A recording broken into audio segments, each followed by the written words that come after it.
दोस्तों, आज की इस वीडियो का टॉपिक है कि जो हमारी मोटर होती है, खास करके जो हमारी स्क्विरल केज इंडक्शन मोटर होती है, उसमें हम ड्यूल स्टार्टर का ही ज़्यादातर उपयोग क्यों करते हैं। आज की इस वीडियो में इस टॉपिक को अच्छे से क्लियर कर लेंगे। या इंटरव्यू में भी आपसे पूछा जा सकता है, तो ये जान लेते हैं कि आपको क्या जवाब देना है।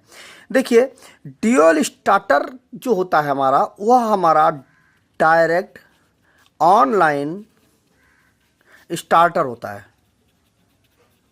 ठीक है, मतलब डायरेक्ट ऑनलाइन स्टार्टर, मतलब यह लाइन से सीधे सीधे जुड़ा हुआ होता है और वह सीधे सीधे सप्लाई मोटर को देता है। कुल मिलाकर के बात यह हुई कि यह सीधे 415 वोल्ट हमारी मोटर को सीधे सीधे दे देता है, बिना किसी रुकावट के या किसी भी प्रकार से वोल्टेज में परिवर्तन नहीं करता है, जो हमारा ड्यूल स्टार्टर होता है।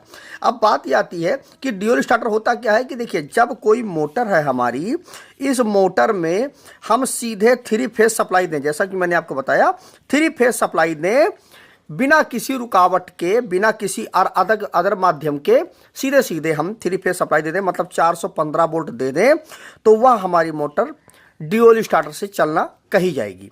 अब बात यह आती है कि जो हमारी फैक्ट्रियां होती हैं, वहां पर लगभग 80 to 85% तक हमारी जो मोटरें होती हैं, वो खास करके ज़्यादातर कंपनियों में स्क्विरल केज इंडक्शन मोटर लगी हुई होती है। अब यह स्क्विरल केज इंडक्शन मोटर जो होती है, क्योंकि हर जगह पर हम स्लिप-रिंग इंडक्शन मोटर का तो यूज कर नहीं सकते, क्योंकि हम मोटर को, हमें जब भी हम किसी चीज़ को चलाएंगे मोटर से, तो हमें स्टार्टिंग जो टार्क होगा उसकी हमें ज़्यादा ज़रूरत होगी। अब स्टार्टिंग टार्क हमें चाहिए ही चाहिए। अब चूंकि हमारी जो स्लिप-रिंग इंडक्शन मोटर होती है, उस मोटर में हम अलग से रेजिस्टेंस लगा करके उसका हम स्टार्टिंग टार्क बढ़ा देते हैं और हमें जितनी ज़रूरत होती है उतना हम यूज़ कर लेते हैं। स्लिप-रिंग मोटर होती है, उसमें खर्च ज़्यादा होता है और हर जगह पर हम इसका उपयोग कर भी नहीं सकते हैं, क्योंकि इसके साथ एक रेजिस्टेंस बॉक्स अलग से लगाना पड़ता है उसमें, और उसका मेंटेनेंस कास्ट भी बहुत ज़्यादा होता है। इसलिए हम मैक्सिमम जगह पर हम स्क्विरल केज इंडक्शन मोटर का ही उपयोग करते हैं। अब बात ये आती है कि जो हमारी स्क्विरल केज इंडक्शन मोटर होती है, वह स्लिप-रिंग इंडक्शन मोटर की तरह तो बिहेव करती नहीं है, क्योंकि इसमें हम अलग से कोई भी रेजिस्टेंस तो लगा नहीं सकते हैं।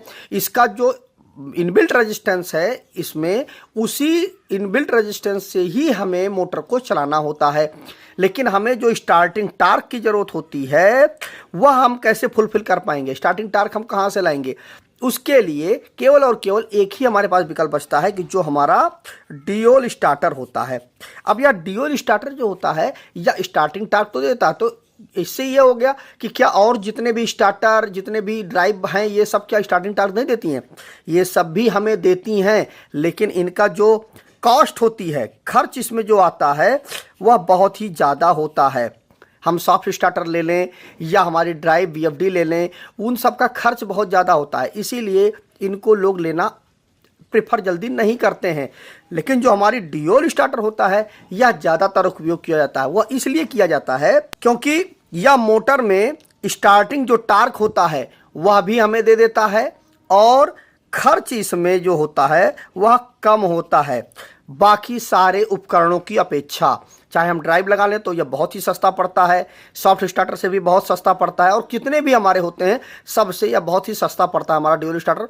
और मोटर को सुरक्षा भी देता है, क्योंकि इसमें ओवरलोड रिले वगैरह लगी होती है, जिससे हम मोटर को सुरक्षित भी रखते हैं और स्टार्टिंग टार्क भी हम डेवलप कर लेते हैं। और इसमें खास बात, एक बात और भी होती है कि यह सस्ता होता है। ठीक है, इसमें मेंटेनेंस नहीं होता है, मेंटेनेंस बिल्कुल नहीं होता है। एक बार आपको लगा देना है, उसके बाद भूल जाना है। मेंटेनेंस भी इसमें लगभग ना के बराबर होता है। और इसके साथ साथ इसके जो उपकरण है इसमें जो लगते हैं, जैसे कि हमारा कॉन्टेक्टर हुआ, ठीक है, कॉन्टेक्टर हुआ, रिले हुई, ठीक है, और पुश बटन हुआ, जितने भी on push button, of push button हमारा लगता है, या हम उसके साथ SFU भी लगाते हैं या MPCB भी लगाते हैं। ये सब जो है बहुत ही कम क्वांटिटी में, बहुत कम ही उपकरणों में यह चीज़ बन जाती है, हमारा ड्यूल स्टार्टर बन जाता है।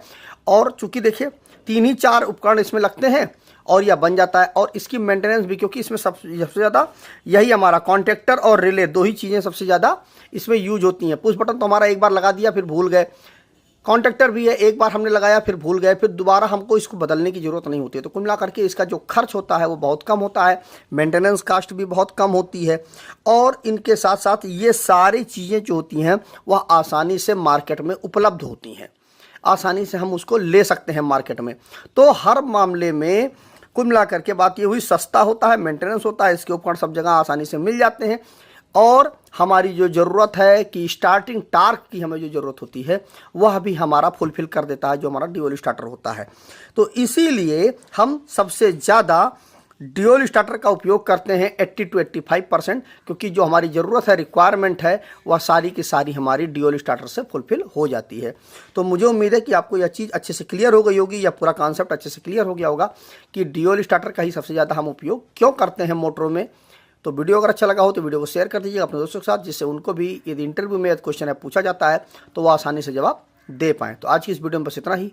नमस्कार दोस्तों।